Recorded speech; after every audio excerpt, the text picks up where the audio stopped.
amigos y a caminar.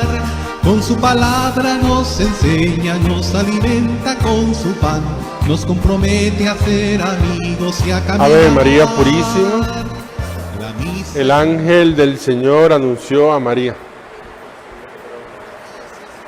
he aquí la esclava del Señor. Y el Verbo se hizo carne. Dios te salve María, llena eres de gracia, el Señor es contigo.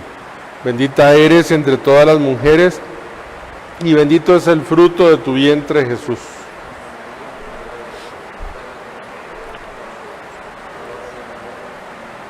Ruega por nosotros, Santa Madre de Dios.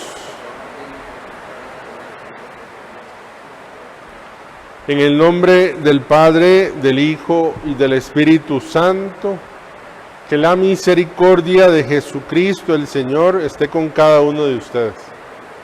Muy buenas tardes, hermanas y hermanos, un abrazo, una fuerte lluvia por acá. Nos recuerda la lluvia siempre el agua que es vida, el agua que renueva, el agua que transforma, el agua de nuestro bautismo, y le pedimos al Señor que nos ayude así a sentir la fuerza de la vida también con su gracia, con su misericordia. Así como la tierra se alegra cuando es regada por el agua, también nuestro corazón se alegre cuando es regada por la palabra de Dios y es regada por los sacramentos. Vamos a disponer el corazón, a disponer el lugar, la habitación, la sala donde ustedes estén, y el recinto que es el corazón, para celebrar dignamente estos misterios de amor y de fe. Vamos a pedir perdón por nuestros pecados.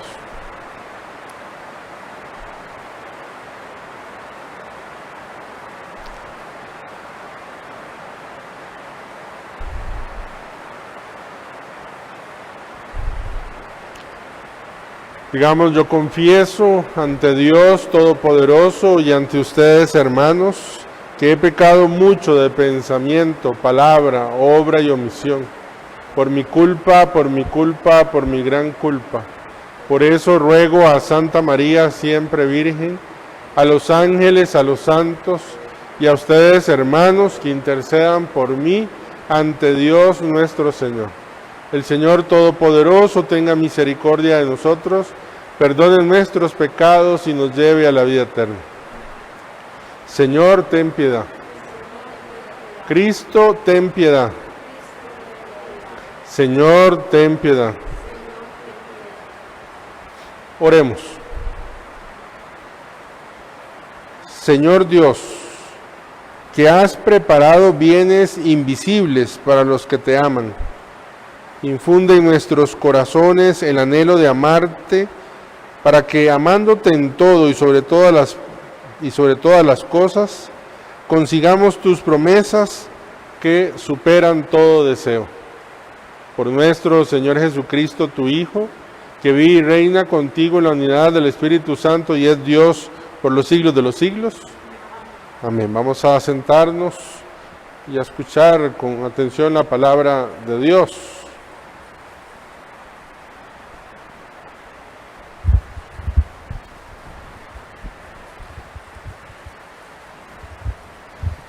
Lectura del libro del profeta Ezequiel. En aquellos días el Señor me habló y me dijo: Hijo de hombre, profetiza contra los pastores de Israel y diles: esto dice el Señor: ay de los pastores de Israel que se apacientan a sí mismos.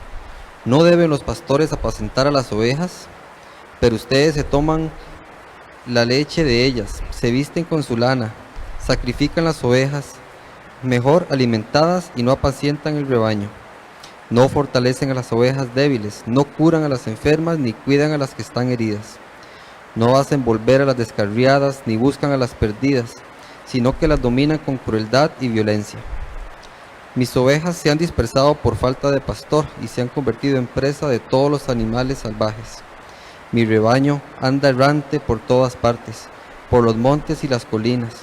Mi rebaño anda disperso por toda la superficie de la tierra y no hay nadie que se preocupe de él, nadie que lo busque. Por eso, pastores, escuchen la palabra del Señor. Mi rebaño ha sido expuesto al pillaje y se ha convertido en presa de todos los animales salvajes por falta de pastor, pues mis pastores no se preocupan por mi rebaño, se apacientan a sí mismos y no apacientan a mi rebaño. Por eso, pastores, escuchen la palabra del Señor. Lo juro por mi vida, me voy a enfrentar a los pastores para reclamarles mis ovejas y destituirlos de su cargo. Los pastores ya no volverán a apacentarse a sí mismos. Les arrancaré mis ovejas de la boca y no se las volverán a comer. Esto dice el Señor. Yo mismo buscaré a mis ovejas y las cuidaré. Palabra de Dios. Te alabamos, Señor. Al salmo respondemos: el Señor es mi pastor, nada me faltará. El Señor es mi pastor, nada me faltará. El Señor es mi pastor, nada me falta. En verdes praderas me hace reposar, y hacia fuentes tranquilas me conduce para reparar mis fuerzas. El Señor es mi pastor, nada me faltará. Por ser un Dios fiel a sus promesas, me guía por el sendero recto. Así, cuando camine por cañadas oscuras, nada temo, porque tú estás conmigo. Tu vara y tu callado me dan seguridad.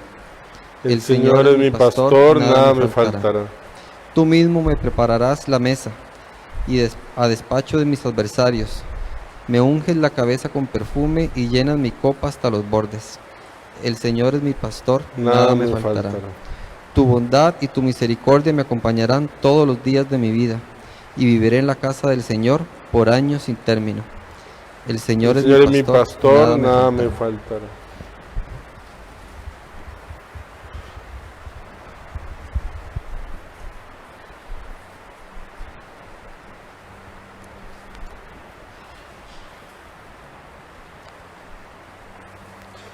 Aleluya, aleluya. La palabra de Dios es viva y eficaz y descubre los pensamientos e intenciones del corazón. Aleluya, aleluya. El Señor esté con ustedes. Lectura del Santo Evangelio según San Mateo.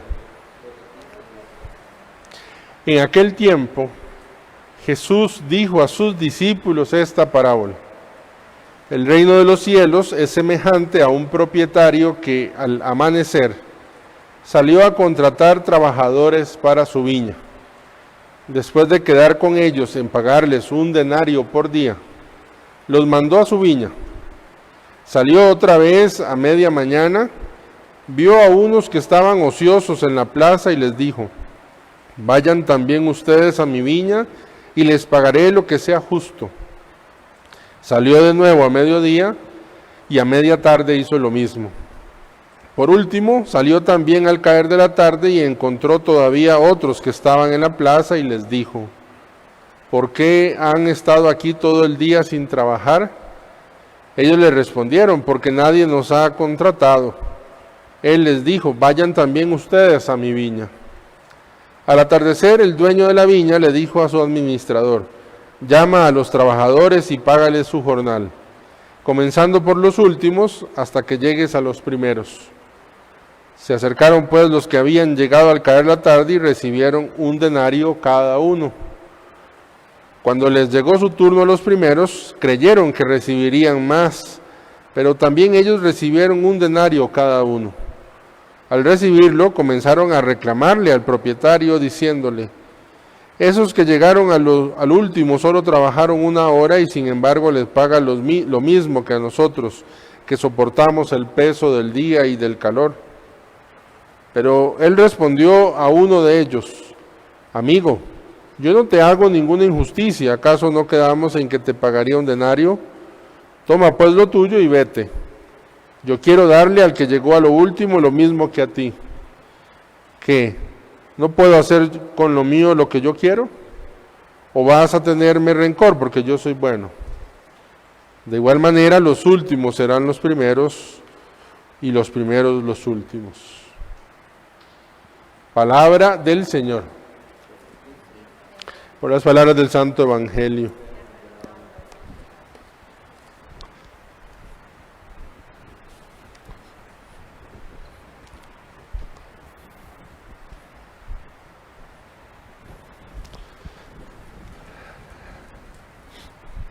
Se conoce a esta parábola como la parábola de los trabajadores de la viña, una parábola que incluso es base para una de las encíclicas de San Juan Pablo II que tiene que ver con los laicos, Christi Fidelis Laici, los fieles laicos, los fieles creyentes laicos. Saquemos algunas enseñanzas, como siempre, de este texto. Lo primero que me gustaría recordarles es que Jesús le gustaba muchísimo hablar con parábolas. Y no podemos olvidar que las parábolas literalmente son comparaciones. Donde, esta es la parte más importante de las parábolas, donde hay una intención de comparar un aspecto. Hace una comparación de una realidad con la otra, pero hay una intención, miren que lo subrayo, a la hora de contar una parábola. Y de una parábola después nosotros podríamos sacar muchas aplicaciones posibles. Pero lo cierto es que cuando Jesús cuenta la parábola, hay una intención por la cual está diciendo, y por eso entonces, con esa intención es que narra lo que narra o cuenta lo que cuenta, y esto es primordial para a la hora de acercarse a la lectura de la Biblia o de la palabra de Dios, porque si no caemos en algún error. Por ejemplo, yo les pongo aquí en la diapositiva, haciendo semejanza, aquella parábola donde Jesús tenía la intención de decirnos que nosotros teníamos que ser insistentes en la oración. Repito, la intención. Entonces contó una parábola donde había una mujer, una viuda, que fue donde el juez para que le hiciera justicia, pero el juez, que era un juez muy vagabundo, que tenía pereza, entonces la mujer fue, insistió, y el juez dice: le voy a hacer justicia a esta mujer, porque si no va a terminar pegándome en la cara, dice, ¿verdad? Entonces, ¿cuál es la intención? La intención era poner un ejemplo, una comparación de cómo hay que ser insistente en la oración. Esa es la intención. Si uno no tiene claro esto, entonces uno dice, bueno, si esa mujer soy yo y el juez es Dios, entonces Dios es un juez necio, vagabundo, que hay que pedirle mucho. ¿Ves? Entonces, cuando uno agarra una parábola sin saber cuál es la intención, empieza a comparar todas las otras cosas sin darse cuenta que de pronto puede comparar cosas que no tenían la intención de ser comparadas. Entonces, la intención que tenemos en la parábola que acabamos de escuchar es muy importante y tiene que ver con lo que ahorita voy a comentarles. Les repaso la parábola, lo escuchamos.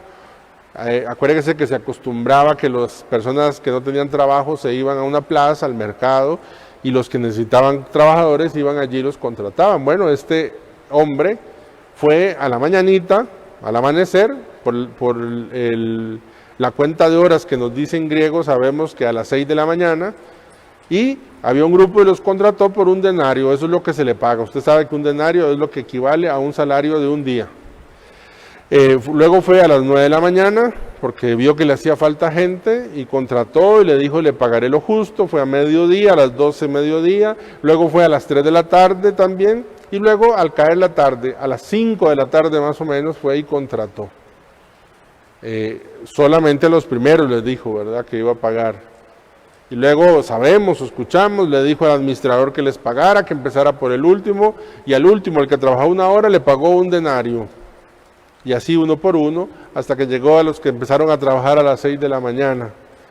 Y recibieron un denario también, y escucharon esa discusión. Parece que nombraron un representante, porque dice, uno de ellos fue el que fue a hablar, y habló con el dueño de la viña. Digamos, le pasemos una cosa que yo quiero poner en evidencia. Fue una injusticia, se cometió una injusticia. Así, cuando uno lo escucha sin poner atención, de pronto cree que tal vez pueda ser una injusticia. A mí me gusta poner este ejemplo. Una niña sacó un 80 en su examen. El otro niño sacó un 60 en el examen. Obviamente la que sacó un 80 pasó y el que sacó 60 no pasó. Entonces el maestro dice, no, yo quiero que este que sacó 60 pase. Entonces lo que voy a hacer es ponerle un 70 a los dos. Y los 10 puntos de ella se lo voy a quitar y se lo voy a poner a los que tenía 60. ¿Fue injusto? Claro que sí. Porque él, queriendo beneficiar al niño, ¿qué hizo?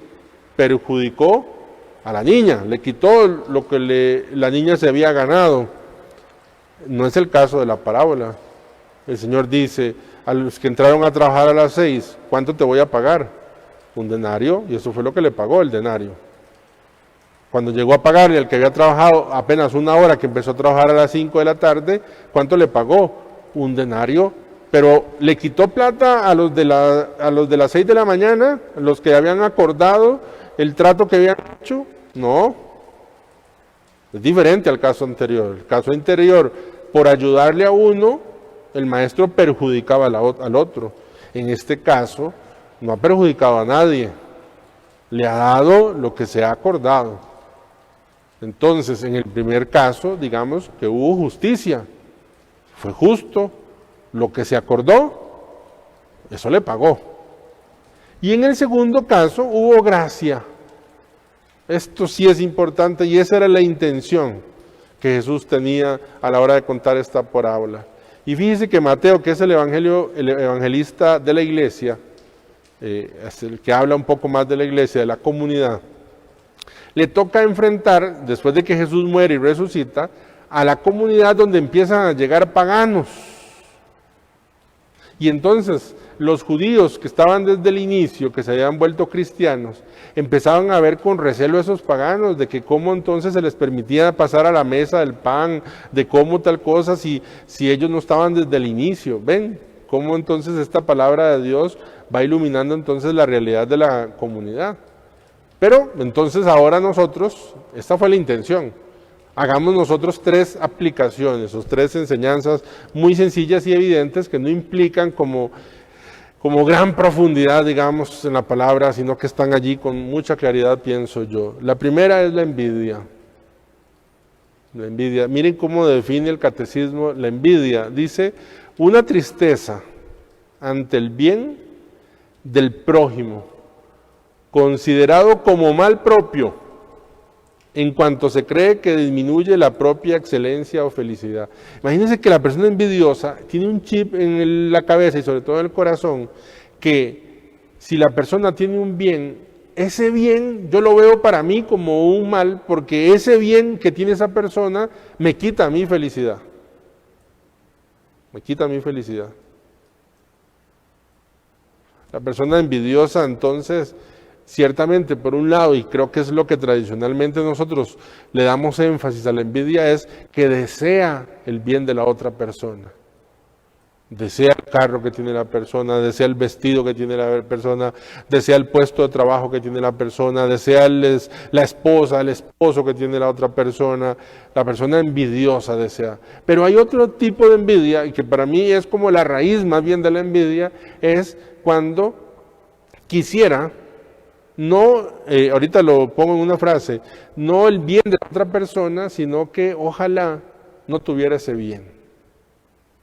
No tuviera ese bien. Fíjense que hay conclusiones que uno va llegando a la vida. Por ejemplo, yo estoy seguro, pero seguro, que no se puede ser envidioso y feliz al mismo tiempo. No se puede. Y todos los que me están escuchando y son envidiosos, digámoslo, voy a decirlo diferente, como me gusta. Dime cuán envidioso eres y te diré cuán infeliz eres. Una persona envidiosa no puede ser feliz, no puede llegar la felicidad a su corazón porque le está constantemente cuestionando, digamos, los bienes que no tiene o que tiene o que el otro tiene o no tiene. Fíjense, esto también, una persona envidiosa se vuelve mentirosa. El envidioso siempre te mira de arriba abajo buscando algún defecto, siempre. Si te lo encuentra, lo comenta, y si no lo encuentra, lo inventa, porque recuerden, ¿verdad?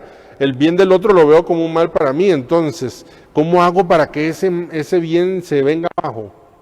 Lo critico, y si no hay algo, lo invento.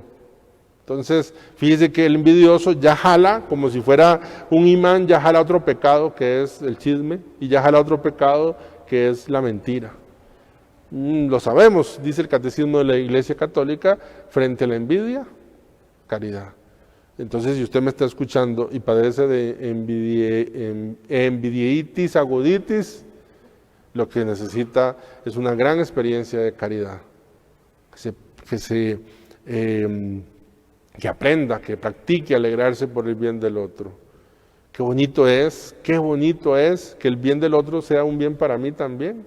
Qué bonito es poder disfrutar el triunfo del otro, el bienestar del otro, el ascenso del otro, la alegría del otro también. Y así como el bien del otro yo lo veo un mal y me causa infelicidad, cuando el bien del otro lo veo como un bien para mí, me causa alegría y felicidad al mismo tiempo. Los que son dadivosos, caritativos, podrán entender esto. Los que son envidiosos no lo entienden. Esta es la primera enseñanza. La segunda cosa es la transacción. El que le reclama al Señor está metiéndolo en la línea de la transacción. ¿Qué es la transacción? De ahí dar porque yo doy. Esa es la línea de la transacción. Entonces, escuchamos, yo doy un día de trabajo. ¿Qué me tienes que dar? Un denario. Es una transacción, ¿verdad? Y el Señor nos habla que nosotros, en la palabra, en toda su palabra, que nosotros debemos ir más allá de la transacción. Recuerda que dice Él en otro evangelio, pero si aman solo a los que los aman, ¿qué mérito tienen? O sea, si hago transacción, si soy bueno con quien es bueno, si soy bondadoso con quien es bondadoso, si sonrío con quien solo me sonríe. Entonces, no. Y él plantea una cosa más grande que se llama la gracia. ¿Qué es la gracia? Regalo. Pues aquí podemos hacer un tratado de teología, pero resumiéndolo muy fácil, ¿qué es la gracia? Es dar a quien no lo merece. Dar a quien no lo merece. Eso es la gracia, dar a quien no lo merece. Por eso Dios es gracioso. Dios nos da porque nosotros no merecemos. Es parecido a la misericordia, pero la misericordia es, hay una pena y entonces uno baja el castigo, digámoslo así. En cambio la gracia es dar a quien no lo merece. Yo he comentado y les he contado sobre Los Miserables, de Víctor Hugo, aquel episodio tan bonito. Para mí es uno en los libros, bueno, un libro muy bello además, una ópera muy bella.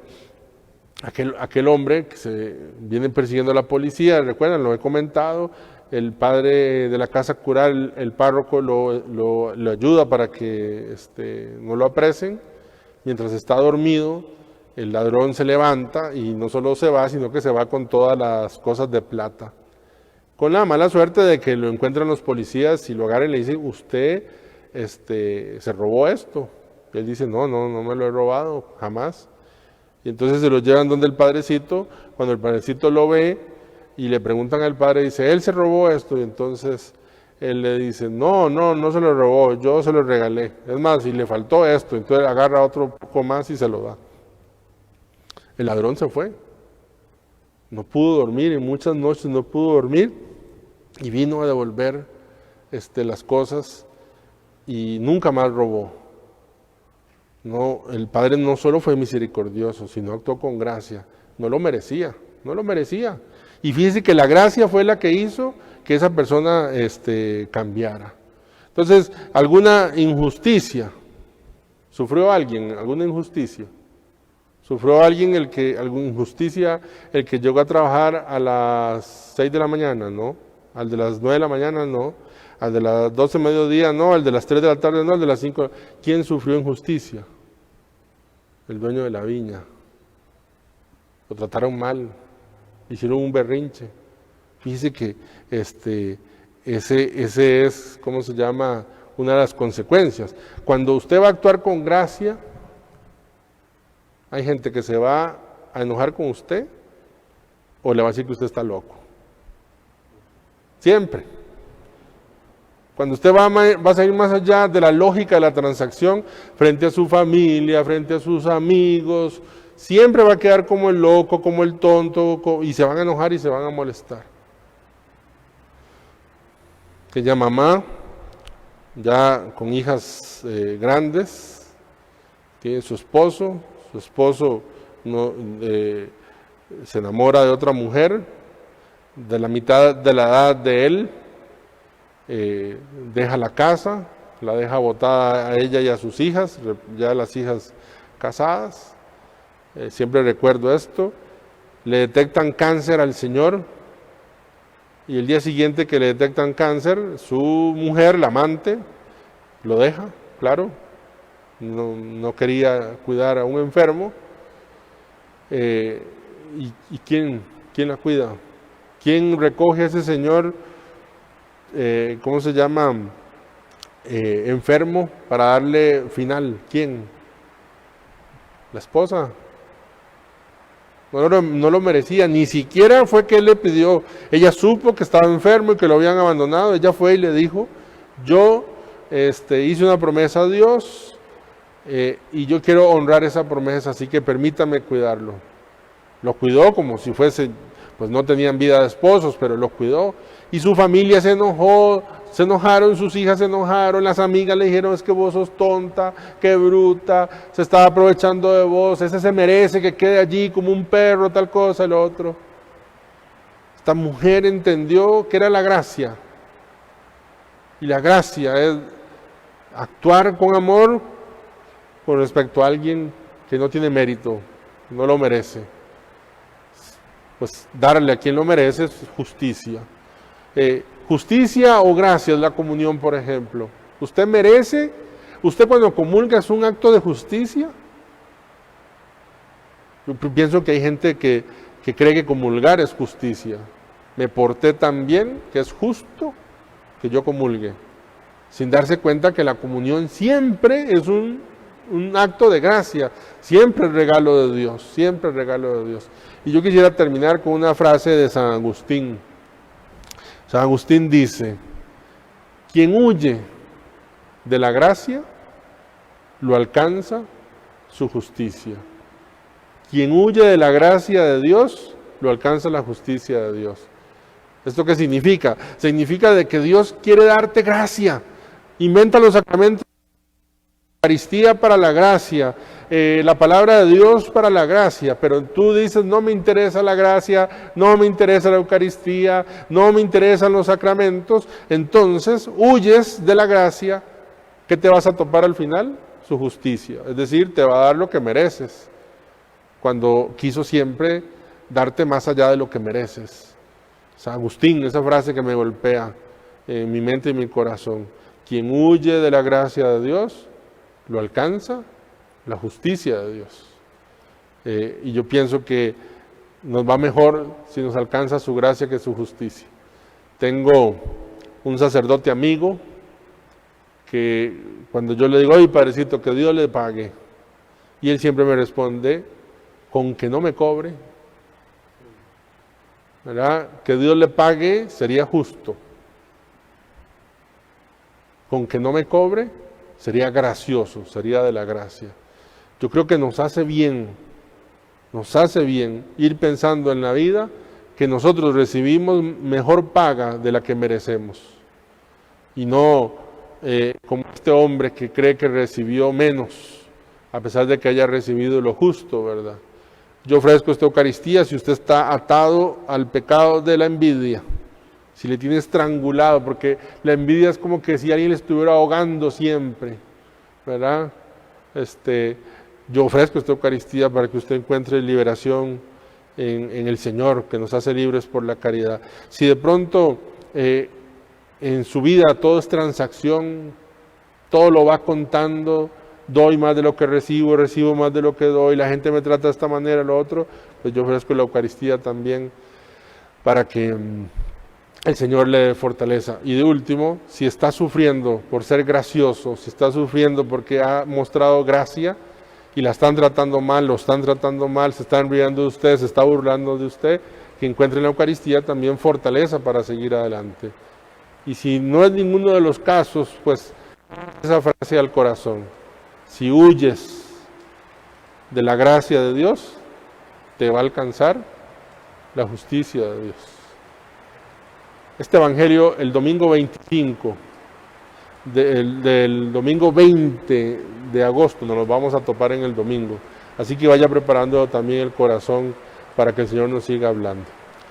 Gloria al Padre, al Hijo y al Espíritu Santo.